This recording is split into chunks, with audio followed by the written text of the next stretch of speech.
or respected in Columbus, and that must change. I look forward tonight to talking with you about how we can do that together. Mr. DeWine, your opening statement, please. First, let me thank the University of Dayton for hosting us here in the Miami Valley, WHIO. You know, Fran and I have lived our whole lives in the Miami Valley. We've raised our 8 children here, and we have a number of our grandchildren who are growing up here in the Miami Valley. I run for governor because I want to take us to the next level. We've come a long, long way since Richard Cordray and Ted Strickland were in office, and the way has been upward. We need to take us the next step, and I intend to lead us in that direction. I want for every child in this state what I want for my own children and my grandchildren. That is for them to have opportunity to live their version of the American dream. And I will fight for that. I will fight for that every single day. I will fight for jobs. We want for every single child in this state, when they graduate from high school, to graduate truly college ready or on a pathway to a good paying career. To do that, we've got to start early. Early childhood development. We are going to invest more than has ever been invested. We're going to double down, triple down, because we have kids out there who are growing up through absolutely no fault of their own in very, very difficult and tough circumstances. We've got to get them to the starting line. We've got to get them to kindergarten and ready to go. We will also build upon our great career centers that we have in the state of Ohio. John Houston and I have visited, Fran and Tina visited a number of them. But we're going to take them to the next level. The next level is we want them to be the best in the world. As far as our drug, we'll talk about that, Richard, as we get on. He has a very dangerous plan. I'm going to talk about that. But we have a 12-point plan that focuses on getting people well. Prevention. We're going to do something that's never been done before, K through 12, every single school in the state of Ohio in regard to prevention. We have a plan. Look it up at MikeDeWine.com. I will ask the first question. The first question goes to Mr. Cordray. When you look in the mirror, sir, why you? Why are you the best fit for our next governor? I'll tell you what motivates me. When I see some people taking advantage of other people because they can or because they think they can get away with it, I am motivated to stand up for people and fight back and make it right. When I was the treasurer of this state, we saw people losing their homes to foreclosure all over Ohio. And we brought people together, state and local, nonprofits, people from the for-profit sector, and we saved tens of thousands of people's homes. As Attorney General, we had seen Wall Street abuse our pension systems, taking money from our taxpayers and retirees here. And we went after some of the most powerful financial interests in this nation, AIG and Fannie Mae and Freddie Mac. And we brought back $2 billion for the state of Ohio. We were effective. I then went to work for consumers, and I saw students being gouged on their loans, payday lenders exploiting the vulnerable, and our brave men and women who serve our country being cheated by financial predators. And we worked to make it right for them. We gave them a voice. We stood up for them.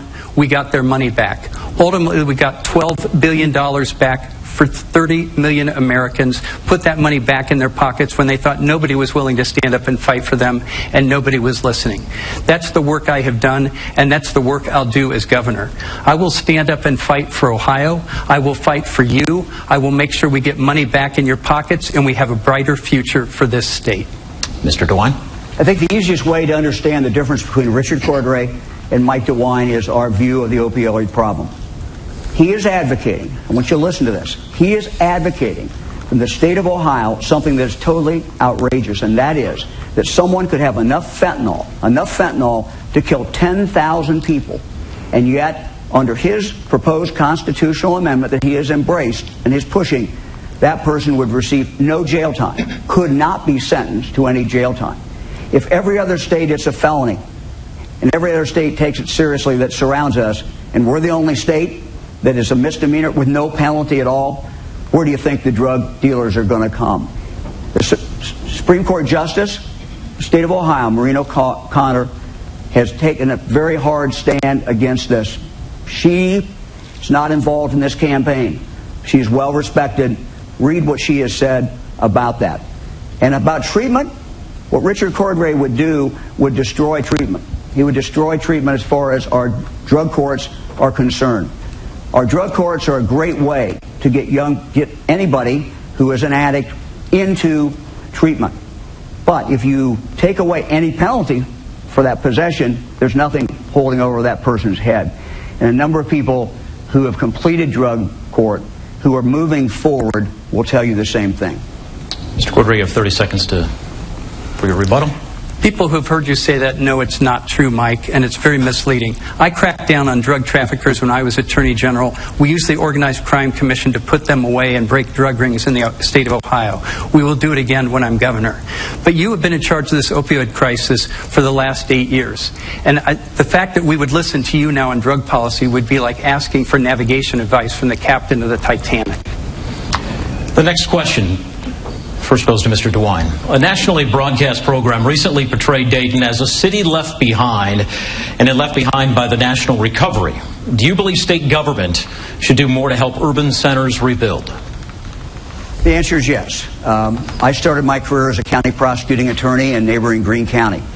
I understand that our services are delivered locally. I will be a friend of local government.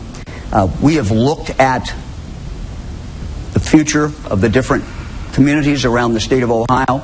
I have a good working relationship with the Chamber of Commerce here, with all the people who are pushing Dayton forward. I'm very excited about it. My running mate also has great roots. John Husted has great roots here in the Miami Valley. When we look to our future, and one of the things that we are going to do when I'm governor of the state is I'm going to have someone in the cabinet who will report directly to me in regard to all our military installations. One of our great military installations, of course, in this country is Wright-Patterson Air Force Base. And we want to be prepared the next time there is a BRAC, the next time there is a realignment. Because not only do we have the opportunity to not lose jobs here, we have a great opportunity to gain jobs as well. But we have to be prepared. I will work with the local business community. We will work hand in glove. We will fight. We will make a difference. Mr. Cordray? I was here recently to see Dayton businesses, and there's some very good things happening in this community, and particularly around Wright-Pat. But I've also been all over the state, and what I hear from people is many people feel left out and left behind. Their wages have been stagnating, but costs seem to continue to rise. And what we need to do in Ohio is create an economy that works not just for some of us, not just for those at the top, but for all of us. And Betty Sutton and I will do that by spreading out opportunity across the state. Unlike your prosperity plan, Mike, which is only about tax cuts for the rich and cutting regulations which you haven't cut for the last 8 years, but somehow we're to believe you're going to do it now, our plan talks about small businesses and how we can support them to expand and grow jobs. They're half the workforce in Ohio. Our plan talks about rebuilding our infrastructure in this state, the good jobs that will bring, which will spread out around Ohio. Our plan talks about clean energy jobs and the jobs of the future, that we can step into that future by boosting clean energy in the state. And we will actually get back money that the local communities keep sending to Columbus and gets stuck there and doesn't come back and needs to be in these local economies. You talk a good game about helping local government, but it hasn't happened for the past 8 years. This state legislature, with your complicity, has made war on local government in Ohio and has taken money to Columbus and not brought it back to our communities. There are many things we need to do to step forward into the future for Ohio. And those are the things that Betty Sutton and I will stand for. We will stand for a brighter future for this state, and that's what we will do. Mr. DeWine, you have 30 seconds. Unfortunately, Richard, you have a whole track record of failure. We are in the building where NCR was, that left on your watch and Ted Strickland's. General Motors left Dayton on your watch. So I don't think I would be talking about that or trying to bring that up if I were you. As far as our prosperity plan, let me just mention one thing. We will mirror the tax cuts and target our most desperate areas of the state of Ohio. We will be the only state that is doing that, and that will give incentive for people to take their money, their unrealized capital gains, and Mr. put Klein, it into that we'll have to leave it grow at that. jobs. Thank you. All right. Our next question comes from Mr. Giamatti from WHIO TV. Good evening. This question comes with help from Nicole Perkins, a University of Dayton student. The Miami Valley is ground zero, and the opioid crisis, you addressed it a moment ago. What would you do differently to respond to the crisis in terms of funding, legislation, Medicaid expansion? Mr. Cordray? Again, the opioid crisis is the public health crisis of our generation, and it's the law enforcement crisis of our generation. And Mike DeWine has been in charge of it for 8 years, and he has made dismal progress on this. In fact, Ohio has slipped backwards. We've sunk all the way down to where the opioid deaths in Ohio are the second worst in the nation. Only West Virginia is worse off than we are. What Betty Sutton and I will do is we will continue to crack down on drug traffickers and put them away for long sentences, just as I did when I was Attorney General using the Organized Crime Commission. We will also recognize that as I've talked to sheriffs around the state, we can't arrest our way out of this problem. We have to have money for community treatment programs. They have to have some place to be able to put people they pick up night after night other than just jail. And that's something that we've been lacking on in this state. We need more money for local governments to help fight this opioid war rather than taking the money to Columbus. And we need to protect the Medicaid expansion, which I've been strongly consistent on, and Mike has been all over the map on. These are things that we need to do to fight and win this opioid war. But Mike, your plan has been to announce that you're going to appoint an opioid czar. Newsflash, we've had an opioid czar in Ohio for the past 8 years, and his name is Mike DeWine. When you see him, tell him he's done a lousy job. Mr. DeWine, you have 90 seconds. Absolutely amazing, Richard. Absolutely amazing. When you left the Attorney General's office, we already had a crisis in the drug problem. You did absolutely nothing. In my first month in office, we started closing pill mills. We moved. I was even on one of the raids myself down in Portsmouth. We started moving. Sadly, you did not do anything. When you compare my record and your record as Attorney General, whether it is on the area of rape kits, where you did absolutely nothing, we ended up testing 12,000 that were out there when you should have tested them. We tested them because it was the right thing to do, because women needed that to have done. We were able to give them an answer. So, you know, it is absolutely amazing. Let me talk about the Medicaid briefly. We're for Medicaid expansion. So is Richard. The only difference is he's for the status quo. We think it could be better. We're going to have and add to that two things: a work requirement. We think a work requirement for an able-bodied adult is the right thing to do. It'll help get them, those who are addicted, into treatment or get the particular skills they need. We also are going to have a real effort in this state in regard to our Medicaid population to get them weller, get them better, get them healthier. We know that will save a lot of money. So we're for reform. Richard Cordray is for the status quo in regard to Medicaid. Mr. Cordray, 30 seconds. We've talked about how we'll improve Medicaid, but I want to go back to opioids, Mike, because you seem to believe you've made all this progress and done all these things. If you had just been able to contain this problem to where it was when I was Attorney General, almost 10,000 more Ohioans would be alive today. You think we're making all this progress? You need to talk to some of these grandparents who are raising grandchildren, some of these mothers who are burying their sons. This is the crisis of our time. You were in charge of it, and you've been a dismal failure for Ohio. The next question will come from Laura Bischoff from the Dayton Daily News. Yes, the electronic classroom of tomorrow, the online charter school known as ECOT, is accused of defrauding the state about how many students it was actually teaching, and the state's now trying to get back $60 million. Tell me, what went wrong with ECOT, who is to blame, and how does Ohio fix its system to help struggling school districts like in Dayton? For me? Mr. DeWine. Yeah. Laura, first of all, this is another example of where one of us, when we were Attorney General, did something. The other one did not. I took action. I'm the only one on the stage that has taken action. When the Department of Education did their audit, made their findings, we took action. We have successfully prosecuted this case every single level, from the local court all the way to the Supreme Court on 2 separate occasions, and we have a bulldog of a lawyer, and we're going after their money. Now, where do we go from here? Under the plan that John Husted and I have put forward, we have to treat online education differently than we treat any other kind of education. And by the way, it is appropriate. There are some parents, because of bullying or because of other reasons, that make a parental decision that they want their child to do this online. What we would do is say that company that is supplying that does not get paid, does not get their complete pay until there is evidence that that particular child has in fact learned what they were supposed to learn during that period of time. When we do that, and we have to treat it differently, this will work. Mr. Cordray, 90 seconds. You used the word unbelievable a moment ago, and your record on ECOT has been unbelievable, Mike. They stole $189 million from taxpayers in this state, right under your nose, and you did nothing about it. You say that I didn't act. I got the precedent from the Ohio Supreme Court that says you can go after the officials of failed charter schools to get our money back for the state of Ohio. But you sat on that and didn't do anything for 7 years. Now you brought a lawsuit to get the money back. Now that you're running for governor, that's not a Protect Ohio lawsuit. That's a I'm running for governor lawsuit.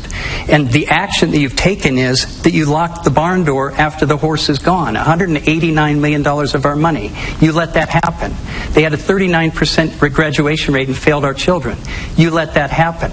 They misled parents who just wanted a future for their children and were robbed of it. You let that happen. That's your record on your watch, on ECOT. What we need to do is flunk the failing charter schools in the state and get that money back for our public schools so we can strengthen the classroom. We need to let teachers teach again in the classroom. Take off all these heavy unfunded mandates from the state legislature and let teachers do what they do best with our children. But the notion that you somehow protected taxpayers when all this money is gone and you could have done something in time to make a difference is laughable, Mike. Richard, you're living in a fantasy world. You left me with a mess at BCI, the State Crime Lab. They do great work. We fixed it. You didn't. You're laughing. You think it's funny that you didn't test the rape kits of 12,000 women, 12,000 victims? That's horrible.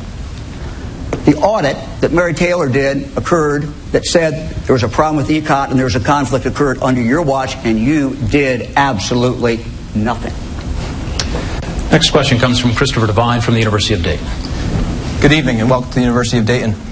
We asked the public for questions, and Jake Blott of Cincinnati sent this one in. Student debt is crippling the current generation and impacts millions of young Ohioans. As a college student, I am worried about my future and the future of my younger brother, who is in high school now. What plan do you have to address the college debt problem in Ohio? This is a major crisis of our day as well. We're eating our seed corn by cutting off our future, by saddling all of our young people with so much debt for them to get ahead in life. Ohio has slipped down to where we're 45th out of the 50 states in college affordability. What I have said we will do is we will work on the plans that our community colleges have been developing to get more high school students the ability to develop college credits before they leave high school. We have 2+2 plans in Ohio where you can start at a community college, do 2 years there, more affordable, and then transfer to a University of Higher Education in the state and get your degree. Or it may be that you'll get a 2-year associate's degree. What we need to do in this state is have a flexible spectrum of training and skills available to our young people after K through 12. It may be apprenticeship programs, it may be certification programs, it may be a community college associate degree, it may be a college and a 4-year degree. Lots of different paths. When I was at the Consumer Bureau, we worked on this problem. We closed down for-profit schools that were stealing money from our young people, and particularly from our veterans with their VI bill benefits, and we closed 2 of the big chains down. And we worked with students to make it easier for them to handle their loans and service their loans. Now, the CFPB isn't doing that work the same way anymore, but we will do it in Ohio. We will stand up for our students. We will help them through this. We need to do that for our future. Mr. DeWine, you have 90 seconds. Thank you. It is a huge problem when we see young people leaving college. They're in debt. That impacts what they do in their career, whether they get married, whether they have kids. We have to deal with that. Number one, I will appoint people to the boards of every state university. And the conversation I will have with them before I appoint them is, will you work on this problem? Will you keep these costs down? We have to lower the cost of college universities, particularly in our state universities. Number two, when I'm governor of the state, every state university, when you start there or you send your child there, there will be a contract. And that contract will say that for 4 years, That tuition will not be raised, nor will fees be raised during that period of time. Our two-year colleges are great. They're doing a phenomenal job. We're going to support them and continue to push them forward. Richard mentioned something about consumer group that he worked for and when he worked for Barack Obama. A fact. A AGO report said that 1/4 of all the minority and the women reported discrimination. You had a culture of discrimination, and you did absolutely nothing about it, just like you did nothing when you were Attorney General about the rape kits or about fixing the state crime lab. 30 seconds, sir. Mike, you're great about making excuses, not so great about taking responsibility and getting things done. All these things you haven't done during 8 years as Attorney General, but somehow I'm to blame for not having done them during my 2-year term as Attorney General. No accountability for yourself, and that's what you need to have. And let me say on the rape kits, that came up 5 months before I left the office. You know there were no untested rape kits in the Attorney General's office, and we immediately were aggressive about going out and getting them tested from around the state. It then took you 7 years to follow through on the groundwork I laid to get it done. And that is your time? So criticizing me on that is grossly unfair, as everyone has noted. Next question comes from Giamatti from WHIO TV. Early this year, a gunman killed 17 people in Parkland, Florida, and injured 14 at a high school there. Then also recently, a gunman opened fire in downtown Cincinnati. The suspect and 3 people died there. Ohio Governor John Kasich called for a red flag law to try and keep guns out of the hands of people with mental health issues. What would you do about the problem? Mr. DeWine. We have a plan that we have put forward. You know, every morning during school, about 7 o'clock, school bus goes by our house with 2 of our grandchildren in it. This impacts every single family. We need a mental health specialist, and we will put one in every school available to every child. That's important, not just to identify kids who may have a problem that will develop later on, but frankly, our suicide rate, which has some connection to this as well, is just horrible. We've got to do a better job. We will do that when I'm governor of the state of Ohio. I support the red flag law as long as there are constitutional protections, as long as there is in fact due process.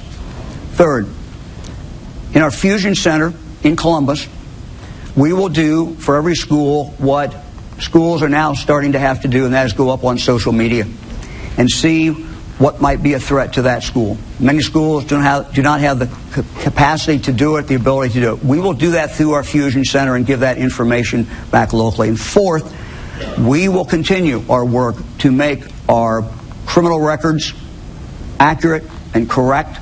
We've made great progress in the last few years. We will continue to work on that because that's important when someone goes in to buy a gun, that the records be absolutely correct. And if they are a convicted felon, that they do not be able to buy a gun.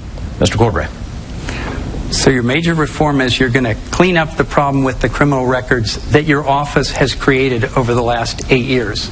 That's wonderful, Mike. What we're talking about here is reducing gun violence in our society, but you really don't want to talk about guns. You've been the chief law enforcement officer of the state for the past 8 years. You've been the chief law enforcement officer after Parkland. You have never been willing to push the legislature at all to make any progress on taking guns out of the hands of criminals, taking guns out of the hands of the mentally ill, taking guns out of the hands of domestic violence abusers. That is something we need to do. We need to have a better background check system in the state of Ohio, an effective and comprehensive background check system. Yes, some people think that that should not happen, but it's the right thing to do in this state, and we need leadership on this issue, and you're not willing to provide it. You simply want to kowtow to certain voters, and that's what this is for you. It's a political issue. It needs to be an issue about how we protect the safety of our children, how we protect our safety on the streets. We have shootings every day in the state by 1s and 2s in the urban areas, and we can't ignore those either.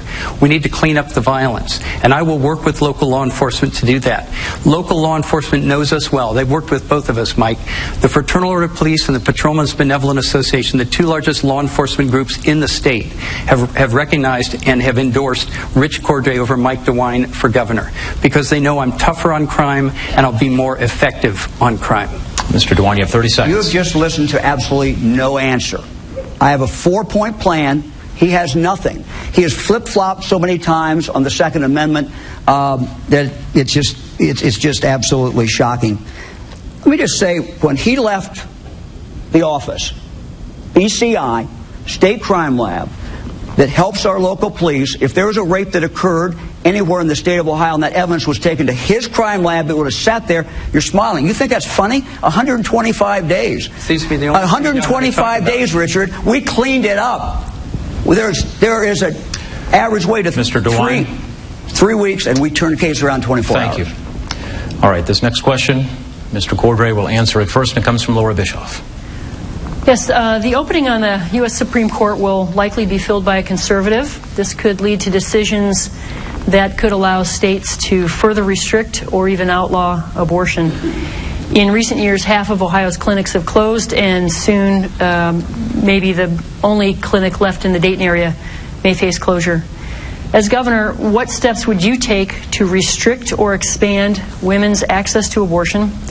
And please tell us whether you would sign or veto a heartbeat bill.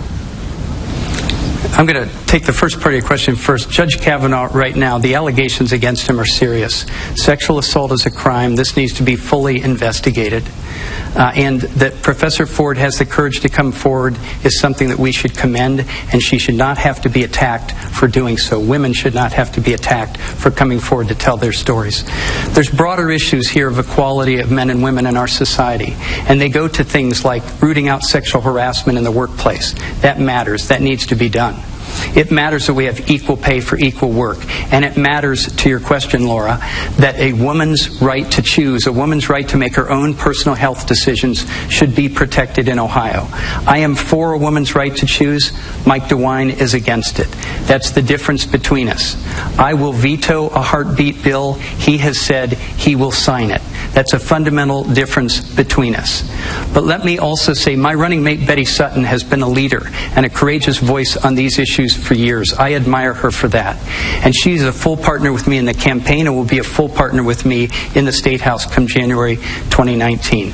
But men have to deal with these issues as well. We have a responsibility to deal with other men and make sure they get it, they understand it, and that they're working to embrace change.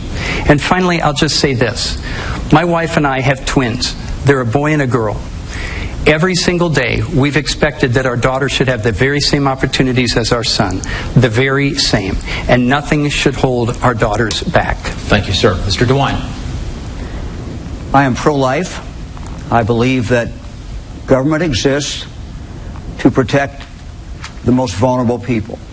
That includes the unborn as well as the born. I think for any woman in a troubled pregnancy, we have to work with her, we have to help her, we have to give her any assistance that we can. If you look at what we put forward, John Huston and I have put forward, and you can go and see all our platforms, what we're going to do, what our vision is for the state. If you go on MikeDeWine.com, it's there. But we have put real emphasis on early childhood development. But early childhood development means before that child is born. We are going to have the most energetic, most focused outreach to pregnant women who are there in very difficult circumstances, first-time moms, sometimes don't have money, are in poverty, maybe not getting the medical care that they should. We're going to reach out to them, and we're going to help them. And it's going to be a major initiative. In regard to Kavanaugh, of course, this has to be aired. These allegations are serious, and they have to be looked at, and I trust that they are going to be looked at by the Judiciary Committee. Mr. Cordray, 30 seconds if you so desire. Your position on abortion is extreme, Mike. You won't even make an exception for rape or incest. Not even for rape or incest. And I noticed that you were willing in the primary to answer the question about the heartbeat bill and said that you would sign it. But now that you're asked point blank tonight, you don't seem to want to answer that question. So I'll give you the last 10 seconds of my time and let you answer that yes or no. I will sign the bill. I've said that many times, and of course you know that, Richard. All right. Next question. Mr. DeWine will answer this first, and it comes from Christopher Devine, Assistant Professor of Political Science here at UD. This November, Ohioans will vote on Issue 1, which you referenced earlier, a proposed constitutional amendment that would reclassify low-level drug offenses as misdemeanors with no jail time. and redirect the money saved by reduced imprisonment to fund treatment programs. Should Ohioans vote yes or no on issue 1? How will you be voting and why? I will vote no. My opponent will vote yes. If you want to understand our philosophy, the difference between the two of us, there is nothing more stark than on this issue. Richard Cordray would have Ohio put a star in Ohio, and every drug dealer in the country will come here. And certainly anybody who is along our borders, they're going to come across, because guess what? Enough fentanyl to kill 10,000 people? Richard, do you really think that if someone has enough fentanyl to kill 10,000 people that they're just an addict? Well, you know what they are. They're a drug dealer. But you would say the first time it should be a misdemeanor of no jail time. Second time, no jail time. Absolutely unbelievable. Further, there's another section of that which says it allows people to get out of prison early. This will be available to kidnappers. This will be available to armed robbers. This will be available to drug dealers. And finally, the saddest part about this is it is going to destroy our drug courts. Our drug courts, we have judges out there who are heroes, and their staffs are heroes. They are working with people. But you have to have both the carrot and the stick. No one's going to go into drug court. No one's going to go into treatment who's in front of a judge when there is absolutely no penalty. Absolutely no penalty. Misdemeanor with no jail time. It makes absolutely no sense. Mr. Cordray. Mike, you've been distorting this issue day in and day out now for weeks, and everybody has called you on it. The other day you went on the WLW radio program and said that somebody could possess 1,000 pounds of fentanyl and they couldn't be charged with anything. You know that's ridiculous, and yet you say it. Drug traffickers will be meted harsh penalties under a Cordray administration, just as they were when I was Attorney General. We used the Organized Crime Commission to put drug traffickers away and bust drug rings all over Ohio. And there will be no tolerance for fentanyl. This is a problem that came up on your watch. There wasn't a fentanyl problem when I was Attorney General of this state. And the opioid crisis has ballooned and mushroomed into something unrecognizable. We're the worst state in the nation except West Virginia under your watch. Now let me tell you about issue 1. That is one way forward. There may be other ways as well. What we can't do is double down on Mike DeWine's failed status quo. We need to have more effort for treatment in the community and less emphasis on jailing drug users, people with a drug problem, in our prisons. It's the most expensive place we can put them. It's the least humane place we can put them. It's the least productive place we can put them. And the notion that we have to imprison people and ruin their lives, and then they come out with a felony on their record and they have no future in this state, only a life of crime, is short-sighted policy, and it's not good for Ohio. But Mike DeWine wants to double down on his failure. He thinks we're making all this progress. The numbers don't lie, Mike. The problem is worse than ever. The death toll will be even higher this year than it has been before. You know, Richard, you're all talk and you do nothing. You've been a failure at every job you have ever had. The last job you had, a culture of discrimination. That was what an audit found. 1/4 of the people who worked in the organization, they found, said that they had been discriminated against. And what do you say to the Chief Justice? Is the Chief Justice wrong when she says 19 grams of fentanyl, that person, that's enough to kill 10,000 people, and besides that person would get absolutely Mr. nothing? DeWine, is that wrong, Richard? Is that Charge wrong? them with trafficking, Mike. Charge them with trafficking. Mr. Cordray. All right, the next question, Mr. Cordray will answer this question first, and it comes from Jimani. Legal medical marijuana sales will start soon in Ohio. Meanwhile, Dayton voters will soon decide if they want to decriminalize possession of small amounts. If recreational marijuana makes it to the Ohio ballot, what's your position? And as governor, how would you deal with this trend that's been adopted in 8 other states now? So Ohio has moved forward, as other states have moved forward, and adopted medical marijuana. It's now law in this state, but it's been implemented poorly and slowly, and we've missed the deadlines on it. So it'll now fall to the next governor to implement medical marijuana in Ohio, and I will do so. And we will do so cleanly, and we will do so quickly, so that people can have access to marijuana as a treatment for pain and as a treatment for these situations, perhaps as an alternative to opioid addiction in this state. In terms of recreational marijuana, it was on the ballot just a few years ago, and Ohio voters voted it down. Now, I believe that was a deeply flawed proposal. It was a monopolistic proposal. It was a special interest proposal. I don't think it was a fair reflection of the popular will. I would support putting recreational marijuana back on the ballot, letting the people of Ohio decide, and I will implement their will. If we have recreational marijuana in the state, I will make sure it's regulated carefully, and I will make sure that it is implemented quickly and appropriately. And as for my record, Mike, at the CFPB, we got 30 million Americans $12 billion back in their pockets. I am proud of that work. You can quote the industry lobbyist talking points that tried to slow us down all you want. We saved $1 billion for taxpayers by not spending our full budget, and we got $4 back for Americans in their pocket for every dollar we spent. That's effective government. Mr. DeWine, the floor is yours. Well, CFPB, you can talk about going against Wall Street. What you were really going against is community bankers. We lost a fourth of them in Ohio during the time that you were harassing them, and with all the implications that has to local communities. And by the way, you're really a profile in courage. You're not going to take a position at all on recreational marijuana. I will. I'm against it. I will veto it. It is wrong. I went to Colorado to look how it's working out there, and you should take that trip yourself. It's an absolute disaster. You have babies, your little toddlers, who are going to the emergency room because they were eating gummy bears that had marijuana in it. You also forget that we know a lot more today than we did 40 or 50 years ago. The marijuana is at least twice as potent as it was then. In addition to that, what Colorado saw was an increase in the use of marijuana by minors. When you tell a 14-year-old and they hear that marijuana is legal and it's okay, what do you think they're going to do? They're going to think it's okay. And so the use went up, the age at which they started went down. The other thing we know that we did not know before is what it does to the brain. And a person who uses it regularly, whose brain is still developing, there have been studies to show a significant loss, permanent loss in IQ. I can't believe you can't take a position on that. Really? And you have 30 seconds to respond. You have been living in the past, and you're still living in the past.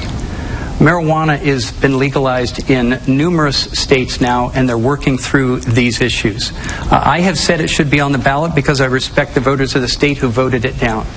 When it goes to the ballot, I will cast my vote yes to legalize it. But I think it should be put to the voters of the state, and that's an appropriate thing to do. But in terms of opioids, again, in your view, there's no problem. You've solved it. You've already addressed it. And it couldn't be more wrong. We will have to leave it at that. Gentlemen, I want to remind you the rules in which we have all agreed upon before this debate ever started. So let's please be respectful of each other, the audience, and the folks at home. This first question next will go to Mr. DeWine. Laura Bischoff will ask it from the Dayton Daily News.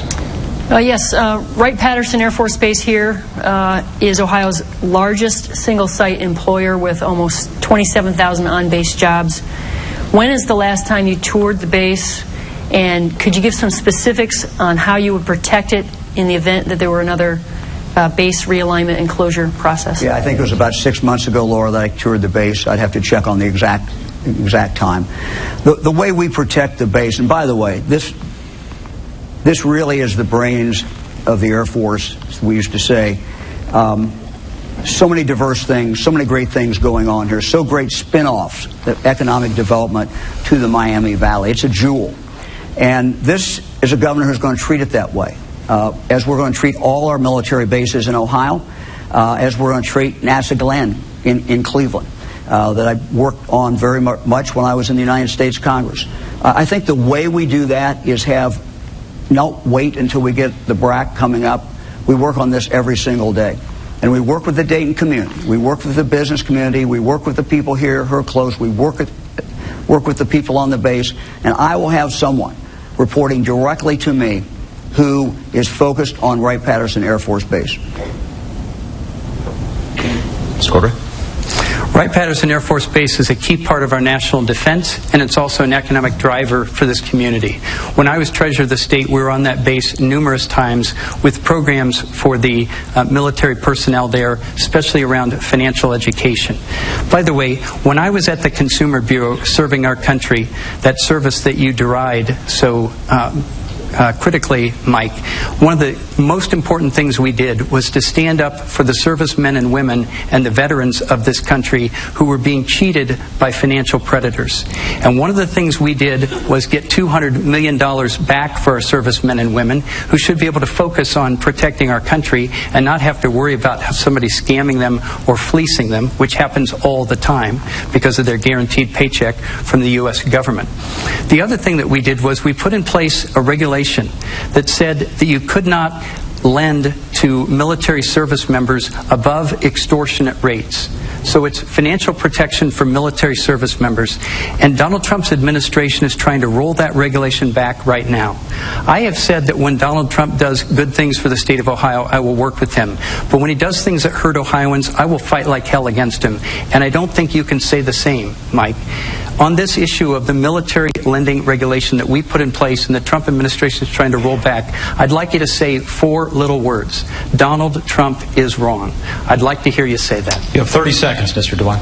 When I think Donald Trump is wrong, I say it. As I said when it came out about the taking away the children at the border, that was wrong. I said it was wrong. I spoke out, and I will speak out anytime that I think that he is in fact wrong, and have done so. However, it is important for the governor of the state of Ohio to have a good working relationship with the President of the United States, whether it's a Democrat or Republican. And no matter who the President is when I'm governor, we will have that good working relationship. It's very, very, very important. Thank you, sir. Okay, our last question tonight will go to Christopher Devine from UD. Mr. Cordray will answer that question first. Mr. Cordray. Governor Kasich has been a vocal critic of President Trump, as we were just referencing, on matters of both style and substance. What is your assessment of the president? Is he doing a good job so far? And has he been good for Ohio? As I said just a moment ago, when Donald Trump does things that are good for Ohio, I will work with him. But when he's doing things that are bad for Ohio, I will stand up and fight hard against him. And, Mike, you can say that you spoke out about separating children from their parents at the border, but you didn't actually say it when it was mattering. You only said it after he changed the policy. You wouldn't actually stand up to him when it really mattered. And that's the problem with you. Now, what I will say about Donald Trump's administration is there are some things that he's talked about that I think would be good for Ohio. For example, infrastructure. During the campaign, he promised that we would rebuild our infrastructure in this country. The problem is that he hasn't followed through on that promise. That's something we know that we need to do in the state of Ohio. The people here get that. We drive on these roads. And by the way, nobody drives the roads more than a statewide candidate. And we see the need to improve these roads and bridges. We also need to provide access to broadband in the state of Ohio. And we need to have an investment in public transit in the state of Ohio, which we've never had at the state level. These are things that we should do, and I will advocate and agitate the federal government and the Trump administration to come through, fulfill their promise on infrastructure so that we have that funding for the state of Ohio. But we'll stand on our own 2 feet here and we will move forward on this. Mike's proposal has been to say he'll have a blue ribbon commission, which is an excuse for I'm not ready to lead, I don't have a plan, or if I have a plan, I'm not ready to tell you about it, you voters. I think that we need to be more forthcoming than that. Mr. DeWine. I think the President has done an excellent job in who he's appointed to the Supreme Court, but also the Circuit Court and the District Court. He said he would put in conservatives. He has done that. As someone who has lawyers in court every day, and in federal court certainly every week, we welcome that. We think that is I think that is a very, very good thing.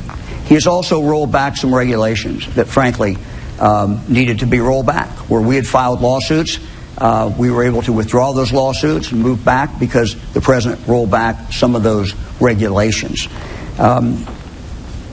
Mr. Cordray talks about highways. Let me talk about highways, because infrastructure is vitally important. We cannot wait till we see what Washington is going to do. My director of ODOT, after he or she is appointed, will, along with me, have a very candid discussion with the people of the state of Ohio in regard to where we are going. And they will be able to make a decision where they want to go. We have a problem. Our problem is, it's a good problem, but our cars are more efficient today. We're moving many of our cars to electric, and our numbers are simply not going to work as we go forward. So we're going to have to face that. Candid discussion, I will lead in this area. Mr. Cordray, 30 seconds. You will lead, Mike, sometime after the election when maybe you'll have a candid discussion. Maybe we'll finally know what you think you're going to do. We need better than that. By the way, you've had lawyers in the courts, and they've been pursuing hobby projects of yours in more than 100 cases. But you haven't been able to get lawyers into the courts to stand up and protect people with pre-existing conditions in Ohio. People with asthma and cancer in danger of losing their health care or having their premiums jacked way up because they don't have that protection. The Trump administration is fighting that right now and trying to wipe it out, just as you did several times over the course of your time as Attorney General. So that brings an end to the questions that we have put together over the past 2.5 weeks for the two gentlemen who want to be your next governor.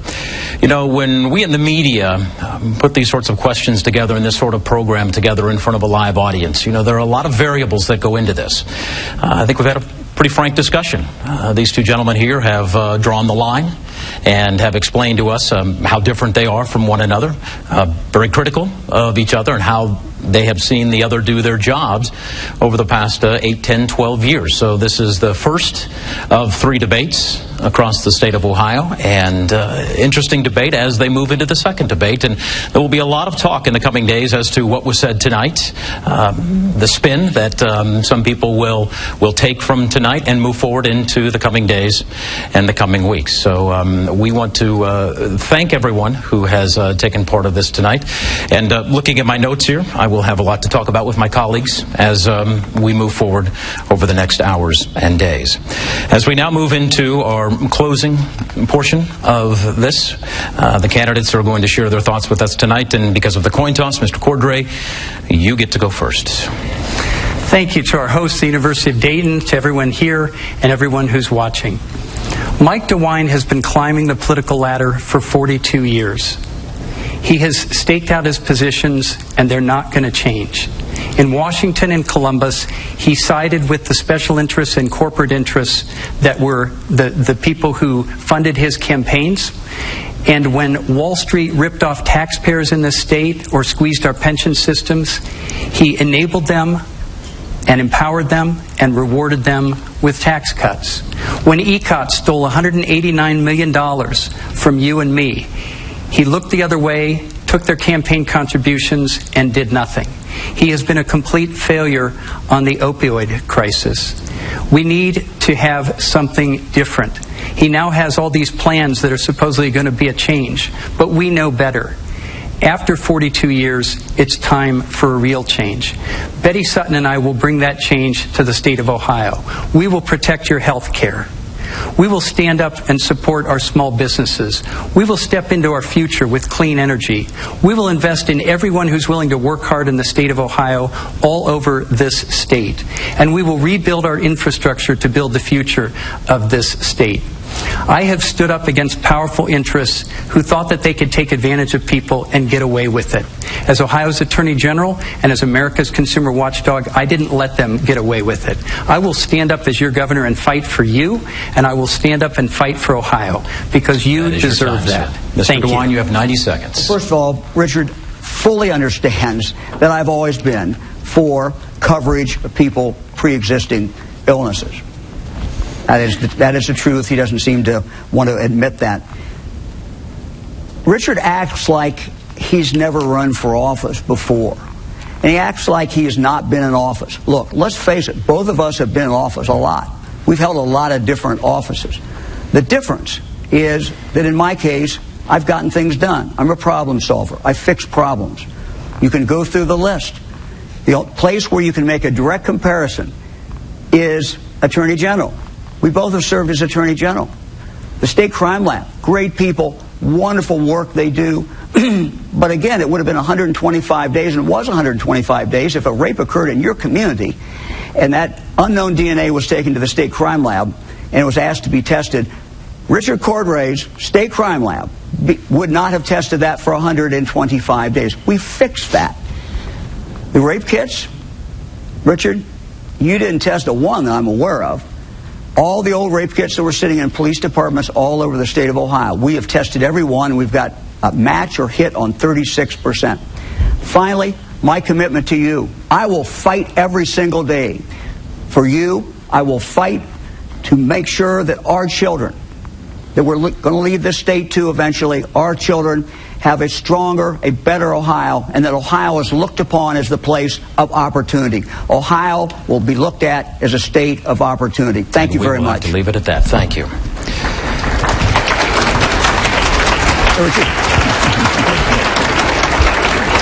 So we have just a few housekeeping items. Please stay off the stage for just a moment, if you could, please. So as the candidates stay here, we want to thank the candidates. We want to thank the audience. And we want to thank the University of Dayton for their hospitality here for the first gubernatorial debate of 2018. October 9th is the last day to register to vote. So, you know, I hear a lot of people across the state talk about the importance of change. Well, you can't make change unless you vote. It's also interesting as well when you look at the latest polls, two recent polls out just over the last couple days, very close between these two candidates. Yet almost 22% of people in one poll are undecided. So there are a lot of people out there who still have yet to decide who they want to be their next governor. So keep that in mind as we move forward. So again, candidates Richard Cordray, Mike DeWine, they will appear on the November ballot along with Libertarian candidate Travis Irvine and Green Party candidate Constance Goodell Newton. So as we say goodbye tonight, we thank you. And also, this conversation will continue in just a few minutes on our web stream on WHIO TV and on Facebook. And of course, from everybody here at the University of Dayton, WHIO TV, the Dayton Daily News, WHIO Radio, and Ohio Politics, I'm James Brown, and we wish you the best. Take care.